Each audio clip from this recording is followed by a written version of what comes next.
ئەگەر نیکەن بە قسە لە سەرمان گرانتری تەزبیحم ساڵ لە قەتەر فرۆشرا بە 14 دەفتەر دۆلار. 14 دەفتەر بەڵێ. جەپاری شوقەیەکە زیاتریش دوانەکە باشە گرانترین تەزبیح سەیری چۆن بووە بۆ ئێستا لای خۆمانیان لە دەرەوە لێ خۆمە و لە دەرەوەش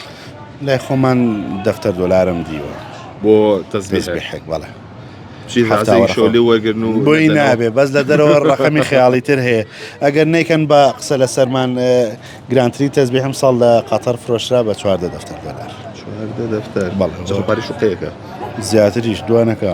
ڕوا دوانەکە ئەمانش هەمووی بەردی سروشتین ئەمە چێشتە زۆر ئەنتیکەیە ئەو بەردی لابرەدۆرێتەوە لەوەی دەستی خۆمە لەم بەردەیە ئەوەیە بەڵێ ئەو ڕەنگە چی ئەبریکێت ئەوە بە عەرەبی پێڵەن حەجەرە تاوس ئەو بەردەش بووکەلیا باسمان کردوتم پێڵەن بەردی چانس و بەردێکی زۆر جوانە وەک ئەکسسوار ئێمە بە مەدالیاش هەمانە کە بۆ ئیتاری ئاڵتون و زیو بەکارێنن ئافرەتان زۆر گرنگی پێن و پیاوانش بۆ مستیلە یان دەزبن زۆر گرنگی پێم بەردێکی زۆر جوان گرانە ئەمە لە چاو جوانەکەی زۆر بەگرانی نازانم